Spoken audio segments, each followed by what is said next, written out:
Hello everybody, and long time no speak. I think the last video I made was about 6 months ago. So I thought just better bring you up to speed.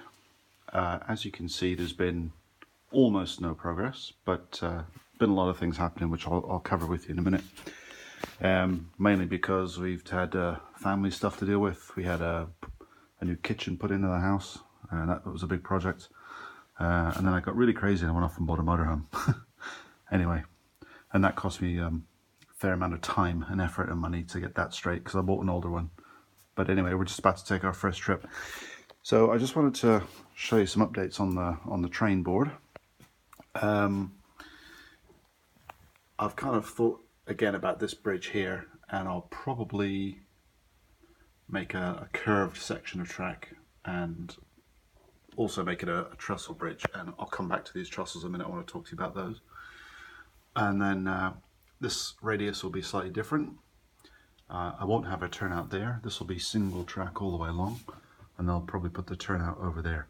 I might even put a cut through and an industry over in that direction. I'm not sure yet, but mainly because I don't really like the radius of this short piece here. It's just a little bit too violent for a main line. So, and in fact, probably what I'll do, instead of having a left-hand turnout here, I'll make it a right-hand turnout down that end. So, but anyway, over the Christmas period, I was working on board the vessel that I work on, and so I put together a kit and bought myself some Tamiya paint and got some paddle line goodies and tape and all the usual nonsense that you need. And I finally got around to finishing this building. And you probably won't remember, but I started working on this a couple of years ago in Qatar, and I only had brush paint, and I had the wrong kind of paint as well. I had an absolute mess of it. It really was a mess. So I finally got around to doing it. I'm pretty chuffed, really.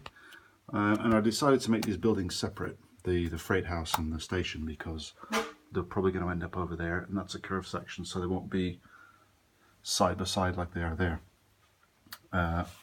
Also, I took the sanding towers and drying house with me, and I got as far as building that, but I didn't actually build the towers yet. They're still in the box, but I just thought, you know what, this stuff's got to go in my baggage, and I've got to cart it home on an airline, and I wasn't entirely confident of getting it back in one piece. Sorry.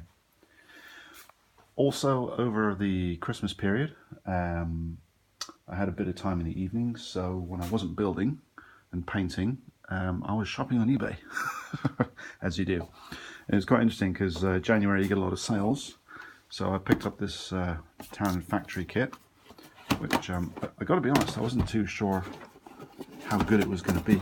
So if I can just open it, I don't know if you guys have ever seen anything. They're about $100, $120, and but they're good. You know, you get a bunch of different kits in the box, and each one's got its own set of plans.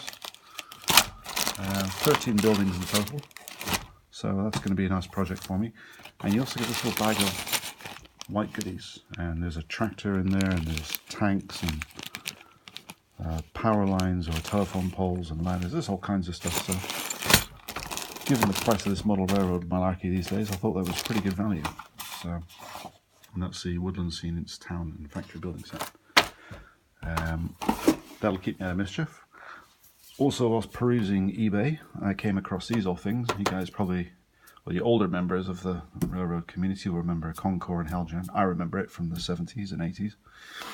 And so I got another building there, and I got a bunch of tanks.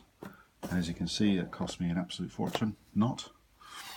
I also found some goodies, some of these old Stewart products, and obviously I've seen them in the United States, but I've never seen them over here. So that's some more building stuff, which I can add to the layout later on. It also came with this funky old Bachmann signal station, or signal set, which is not lighted up, but it came with it anyway. Kind of nostalgic. Also picked up these ratio kits. Now, you guys in the States are not going to know ratio because they mainly do UK stuff. And you can see there, in fact, the train depicted as an old English or British style train.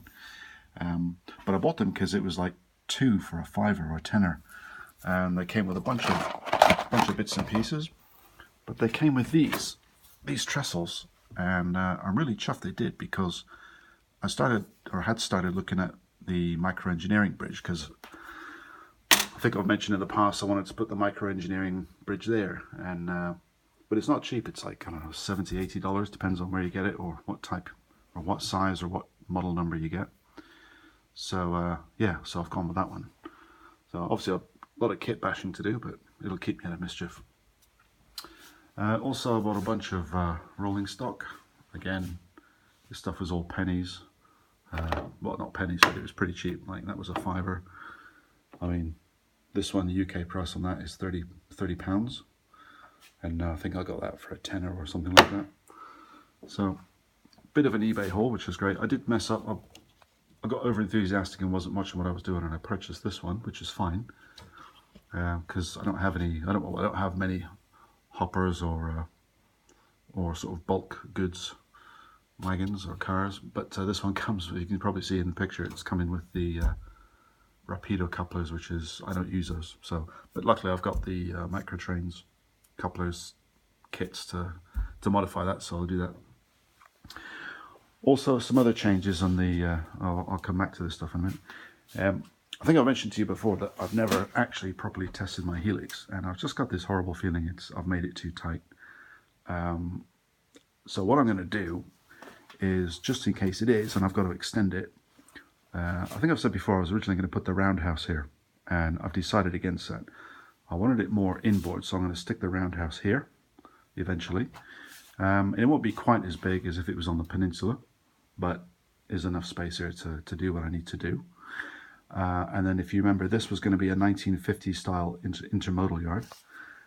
What I've decided to do is to put it over here, because it just makes more sense in terms of the way the traffic flows. And on that note, I also, as you can see in the picture, had another eBay haul, and I picked up a bunch of these old style TOFC freight vans, or freight trailers and flat cars. Some of the more eagle-eyed amongst you will also know that these Conrail are not quite correct, because Conrail didn't exist in the 1950s. And these I bought for nothing. I mean, they're just so cheap, almost giving them away. So what I'm going to do is I'll repaint them, and I'll come up with some funky local name. I might even call them OsO Valley or something like that. So that'll be another little project for me. And that's about it, really. Oh yeah, one other thing. Again, coming back to the old Concours stuff, I know in the United States these sorts of things come up for sale all the time, but out here in Europe we don't often see them. And when we do, they're like £20–25 or dollars in some cases, just depends on what currency you got to deal in. So I picked up a bunch of these all together for less than a quarter of that, shall we say.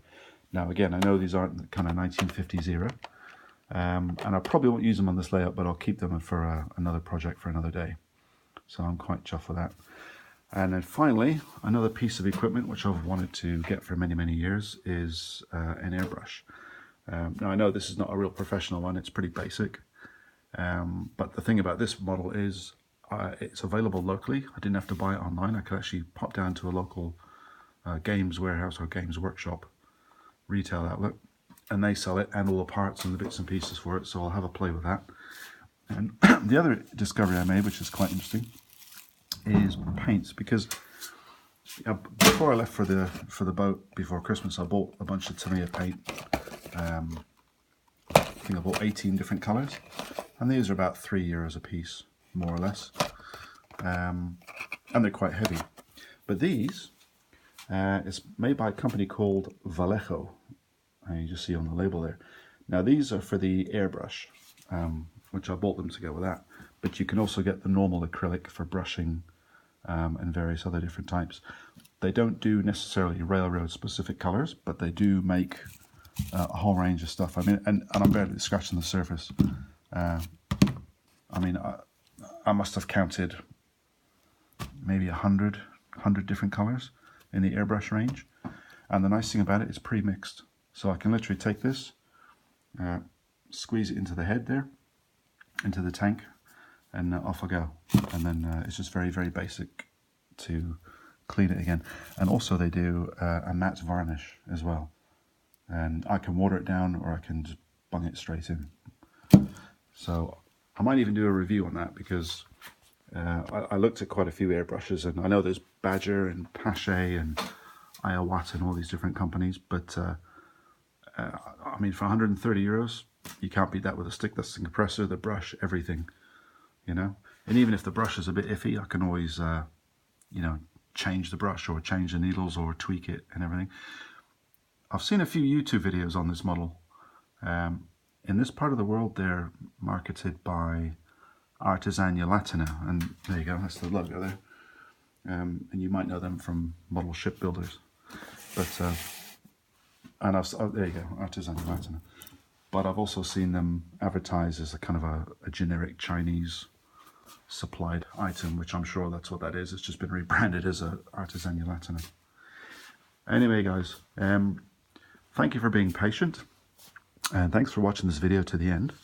I hope to have more for you. I'm back home now for about another 6 or 7 weeks, so I may have time to do some modifications and changes to the layout and show you some actual progress. But like I said, I've been really busy with the house, really busy with the motorhome, really crazy busy at work, and I just haven't had a chance. And I've had to do some training courses, and in fact I've got another couple of training courses, or another training course to do when I'm home this time, so that's going to take another 2 weeks out of my leave. So that's fine, it all needs doing, but that's the nice thing about this hobby, you can lift it and lay it when you want to. Anyway, guys, I hope you all had a great Christmas, and I hope you're having some good model railroading times, and thank you very much for watching. And once again, I've got to say thanks to, I think it was 3-4 new subscribers on my channel, which is hilarious because I haven't made a video in 6 months. So thank you to those for subscribing. And like I say, I hope it's not going to be so long until I post another video. Okay, take care and have a great weekend.